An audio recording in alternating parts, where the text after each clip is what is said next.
And we're back for another episode of Inside Sports Fantasy Football.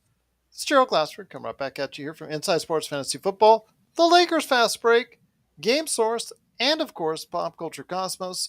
We truly appreciate everyone out there listening to all of our great shows. And if you can, please give us that 5-star review wherever you get your podcasts.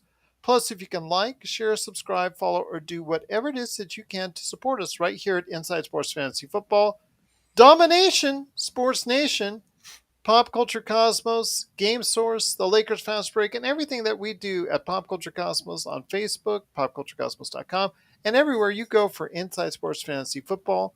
Plus, if you can go ahead and support all that, it is sincerely appreciated. Well, week 1 of the NFL is in the books. Very exciting indeed. I know a lot of people are either licking their wounds or praising themselves and patting themselves on the back for a good draft because week 1 in the NFL was as always, very, very informational, very, very entertaining, and very, very surprising to say the least. And here today to talk about some of the surprises, some of the disappointments, and what to look forward to in week 2. Plus, woof, woof, woof, a return to the doghouse. It's a good man indeed. You got to go ahead and catch him and his son each and every time out when they're part of the Dom-Ination Sports Nation. It is Chris Lardieri, and Chris, great to have you back, my friend, in the saddle. I know week 1 wasn't too kind for you personally, but for everyone out there, make sure you go ahead and give them if they had the same type of weekend that you did, make sure you give them the thoughts and your insight on why they can still look forward to a great season ahead, starting with week 2. Gerald, first off, great to be back. Thanks. Dom is celebrating his freshman football team. Won a big game today against the crosstown Oh, rivals, but congratulations. he sends his regards. The only thing that comes in the way of this great show is his homework, so he sends his best. Both our teams lost this week in fantasy football. One, we had a poor offensive showing, and the other one, we put up a huge number, but lost to a team that had Josh Allen and Jonathan Taylor. So there's not much you can do about that. We're 0-1. You look No. at the standings, we're in sixth place, but if you sort by that little thing called PF, points for, we've got the third most. So don't sweat it. There are a lot of 7-7 teams that make the playoffs in fantasy. You want to get as many points as possible. There's no way to play defense in fantasy, right? So keep the faith. I will say, if you've got like a Dak Prescott, for instance, as Dom has in one of his leagues, thankfully not one that he and I co-manage a team, you've got to get yourself a quarterback. So I'd say that's a disappointment there in the sense that, he's going to be out probably 6 weeks. The Yeah. Cowboys, as usual, don't have a viable backup quarterback, and slim pickings out there on the waiver wire. So I think that's the first thing that stuck out to me this past week. Yeah, at least in the league that we're in, I didn't see a whole lot. I saw some, unless you're into a Tannehill, or I know some leagues out there might even have maybe a Kirk Cousins still floating around. But I think Kirk Cousins, probably if he was still on the waiver wire, he's been snatched up after his terrific performance in a team many people after week 1 are looking at as a possible Super Bowl contender. Yeah, they could definitely be a dark horse. I thought that going in. I just didn't have the guts the last time I was in Vegas to put actual hard-earned money on the team because it's Kirk Cousins. But I can see the logic. And, Kevin O'Connell being off the Sean McVay coaching tree, if there is a guy that's the latest version of the quarterback whisperer, I think it might be him. And I'll tell you, who's especially happy is Justin Jefferson. Absolutely. I have him on my team. He was my first round pick, and I'm very happy that the draft, which I was not intending to fall that way, it did fall that way for me, and Justin Jefferson landed right there. So I went ahead and changed my whole strategy on the fly. And so far through week 1, I'm very thankful that it worked for me. Hoping it did out there for you. Hoping our advice helped you out. Before we go any further, if you have any questions for us, lineup changes, trades, waiver wire pickups, please go ahead and let us know. isfantasyfootball@yahoo.com or Inside Sports FF on Twitter. But Chris, before we get into week 2 and what to look forward to, of course, the NFL week picks as far as that we usually do, and of course, woof, woof, woof, the doghouse. Who are some of the standouts, some disappointments, some risers, some surprises, anything that you want to talk about as far as what stood out to you in week one? I mean, the usual suspects. Allen, as I mentioned, Cooper Cup had a great game for the Rams, even though offensively they stunk.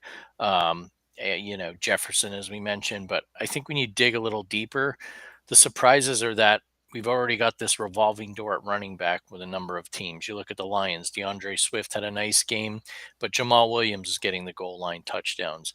Same with the Browns. I've got Nick Chubb in a league, but Kareem Hunt's out there stealing the goal line cheapo touchdowns, as it were. Things like that you definitely need to keep your eye on. I think one of the biggest disappointments had to be Russell Wilson's performance going back home to Seattle. And I get it, Pete Carroll probably knows how to defend him, but that team's got a heck of a lot of weapons and spent a lot of money and draft capital to get him. And whatever the offensive game plan was, he didn't either look comfortable or maybe it's a lack of reps in the preseason. But as a Wilson owner in one league, I was extremely disappointed by that. I mean, I think the whole football watching world was even more shocked and aghast at Nathaniel Hackett's rookie mistakes and sending McManus out for a 64-yard field goal. But Wilson looked his age, frankly, and as a middle-aged man, I shouldn't say that, but he did not look like the Russell Wilson revitalized everyone thought coming into this season we'd see.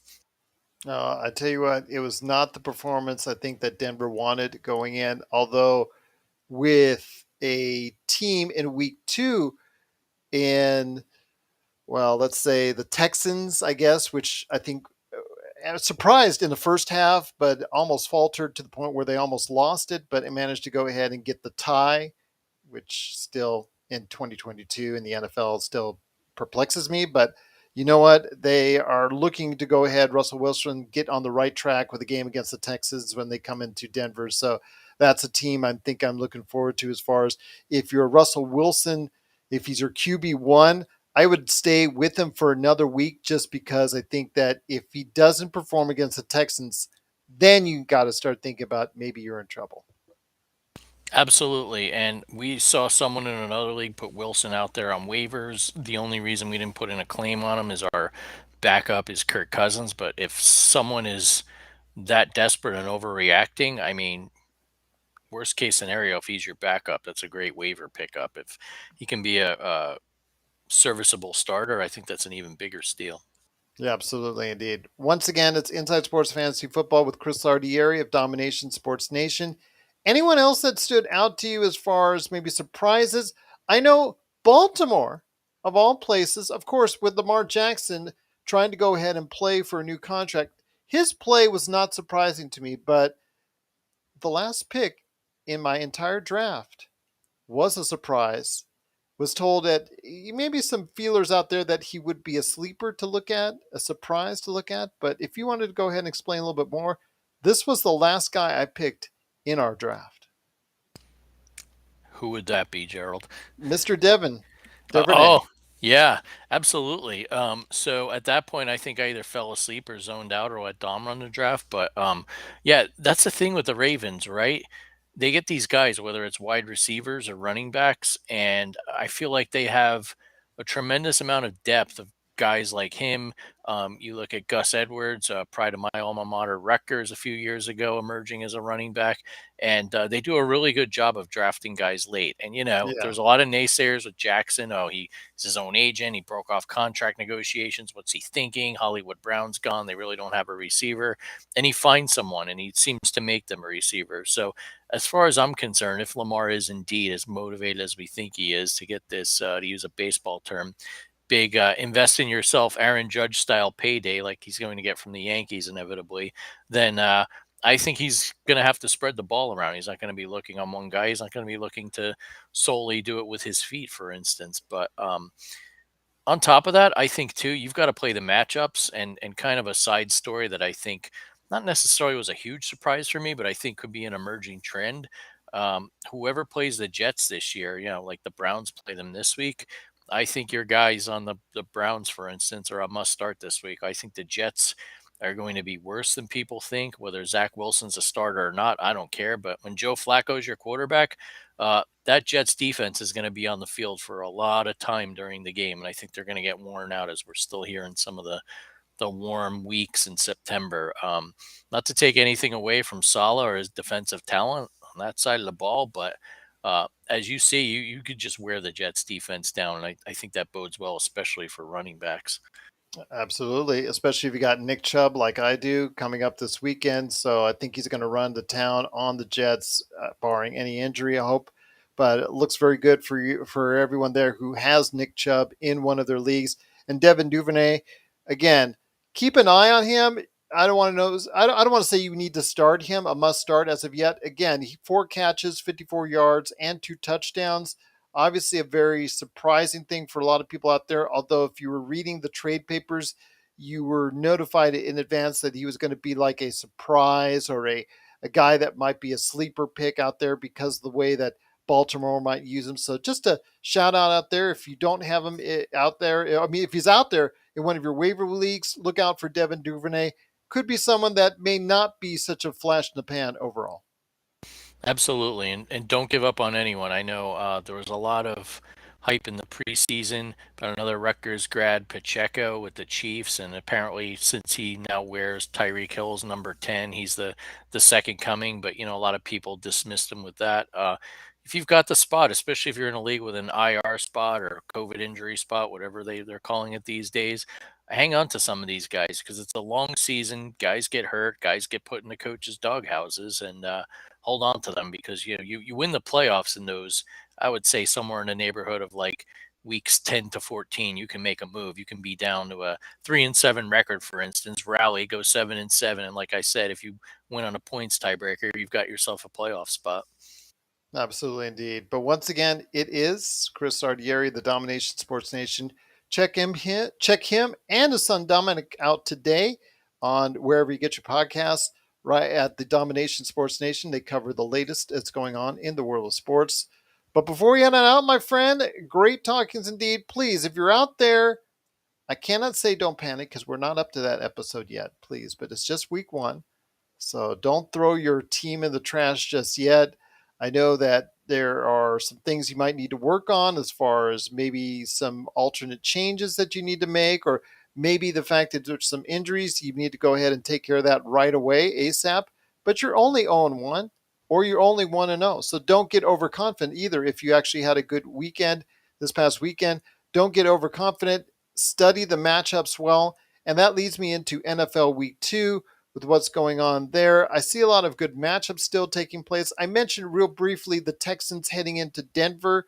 I mean, if Denver is as seriously good as they were predicted in the preseason to be a very competitive team in that AFC West, I really think that this is the time here and now which they need to dominate and run up the scoreboard this weekend against the Texans.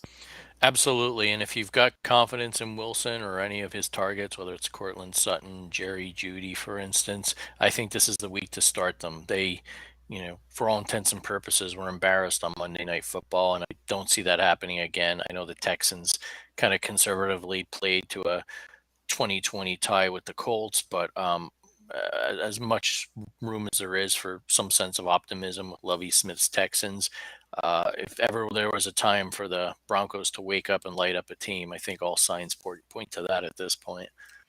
And I know that Cincinnati 0-1 after a rough start to their game. They head into Dallas, and you mentioned without Dak Prescott, they really don't have much in the saddle as far as quarterback in Dallas is concerned. So if you have the Cincinnati defense, that might be a very strong recommendation for this weekend. Yes, and on the flip side, I think as long as T. Higgins is okay from his concussion, he's the one wild card out there. You start all your Bengals offensive players this week because even when Prescott was in the game, you look at the Bucks with all their issues on the offensive line, they just gradually wore the Cowboys down, and Brady had a nice touchdown pass to Mike Evans in the second half, but I could see the Bengals, especially after a disappointing week one loss to the Steelers, really lighting up the Cowboys because if Cooper Rush is indeed their quarterback, I think they're going to be punting a lot, and the Bengals will dominate that time of possession, which can mean points for your Bengals players. Any other games that stand out to you this weekend from either fantasy or just a betting standpoint? Because I see the Colts coming into the Jaguars in Jacksonville, and I think they're really going to handle them on the road. I think that's something I see there that's pretty easy. I would go for the spread on that one. I definitely think that when it comes to the Packers. Even though the Bears won, the Bears are coming into Green Bay. I think Aaron Rodgers is going to get on the right track, so look out for a great Aaron Rodgers performance. I really think that you need to go ahead and look out there. I also think that the Rams, after their drubbing against Buffalo at home, they get a chance to redeem themselves at least a little bit for their second straight home game against the Falcons. I think that's going to be a drubbing there as well. You read my mind on two of them. Aaron Rodgers typically owns the Bears, and after what happened last week, and he just loves proving people wrong when everyone writes him off every year. I think he lights up the Bears on Sunday Night Football. So, whether you've got AJ Dillon or whatever wide receiver Rodgers is PO'd at that week, I think they're good starts. Also agree with you on the Rams. I know a lot's been said about Stafford's elbow. Is it bad? How about the Bills defense just pummeled them? I think the bigger concern has to be the offensive line, but they get a good matchup this week against the Falcons. I don't think the Falcons D will be able to contain this Rams offense.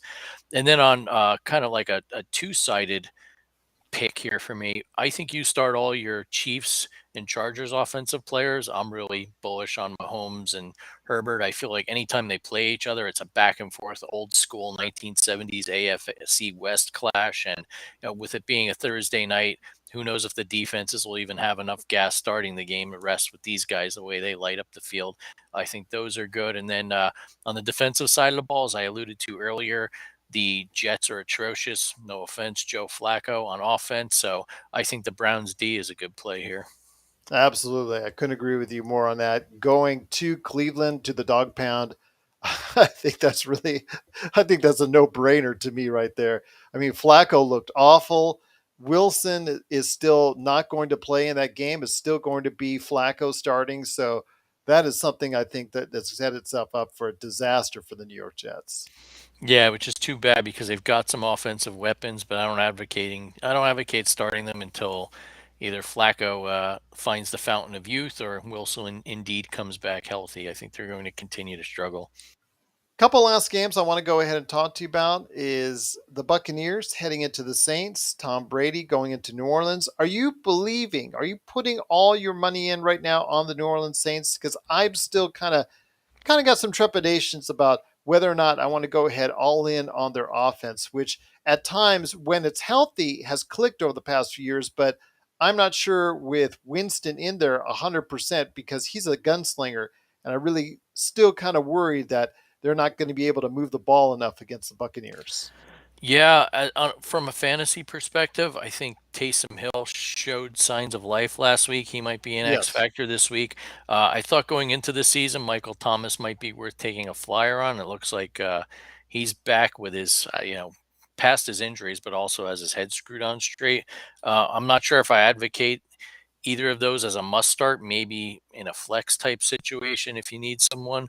But I will say the Saints have had the Buccaneers number over the years, especially, Brady's really struggled other than that one playoff game where a turnover decided it 2 years ago. But from a top down, I think the Saints can definitely challenge the Buccaneers, but I'm not sure right now, given the way they struggled early against the Falcons, if you've got the proverbial green light for all your Saints offensive players other than the two I've mentioned, and definitely not Winston at this point. Last thing I want to go ahead and ask you is a team that you're familiar with, the Giants. Want to know, riding high for you, my friend, and after many years of struggles that you've had to deal with on this show, every time I talk to you about the Giants, is there now kind of possibly a bright future, especially with the 0-1 Carolina Panthers heading into town? There could be, and looking ahead to week 3, they get the beating up Dallas Cowboys on Monday Night Football. So, how everyone in New York loves to get ahead of themselves, eyeing a 3-0 start by the Giants. But I think the optimism has to be Brian Daboll. Just at one point got in Daniel Jones' face after a bad interception.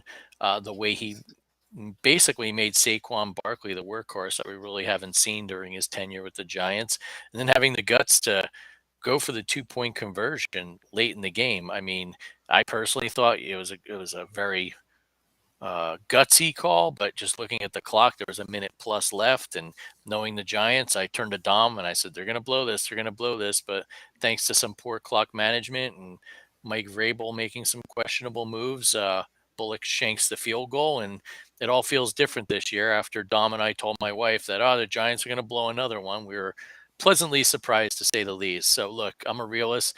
This team doesn't have a lot of talent. They're in salary cap hell, but I do think I like what I see with Dayball.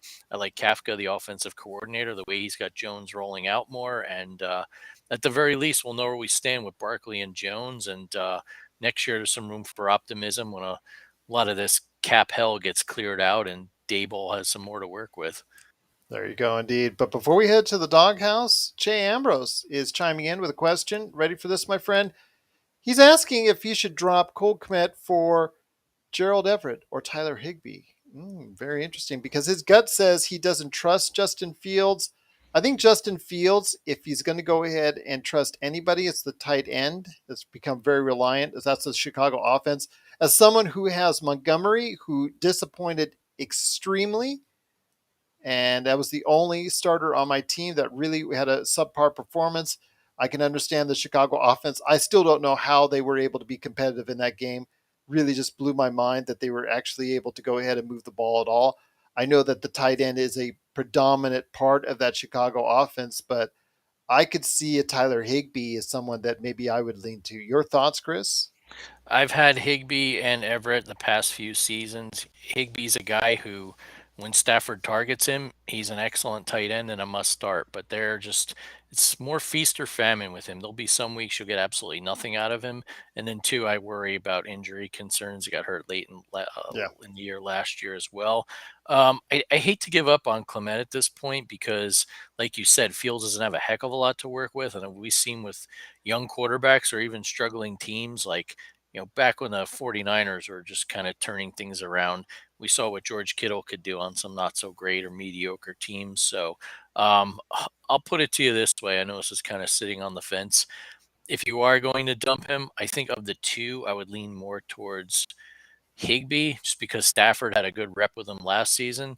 Nothing against Everett, but he's even more streaky. I mean, there'll be some weeks you'll get nothing out of him. And I just feel like the Chargers have so many weapons, and Herbert's really looking to throw downfield. I know Everett caught a nice touchdown pass this past Sunday, but I don't think that's going to be a long-term trend. So I'll leave it up to you. But if anything, maybe you play it on a matchup week by week basis. And I'm guessing right now, without having numbers in front of me, Higby's probably got some favorable splits against the Falcons.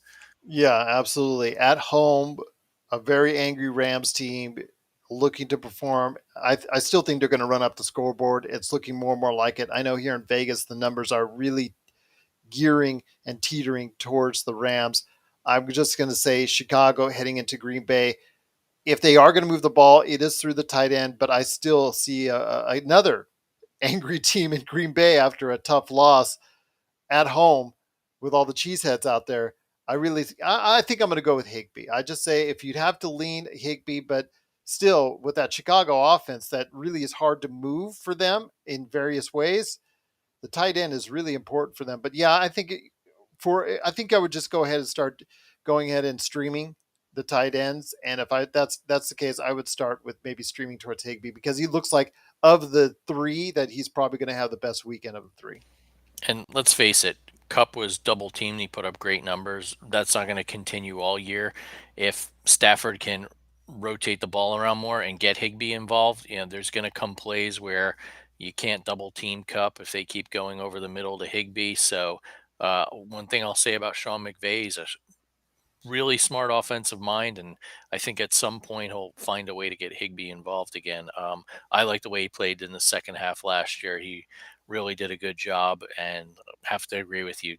I definitely pick him over Everett at this point. Great question by Che Ambrose. If you or anyone out there has questions for your fantasy football team, I'll throw it at any point in time over to Chris at any point in time by just hitting us up at isfantasyfootball@yahoo.com or Inside Sports FF on Twitter. But my friend, it's that time. We've talked about the highs and lows of week one. We've talked about what we're looking forward to in week two from both a betting and a fantasy perspective. But it's the season premiere. The season premiere is back. A 1 week late, mind you, but still, it's back. Woof woof woof! It's time to head to the doghouse.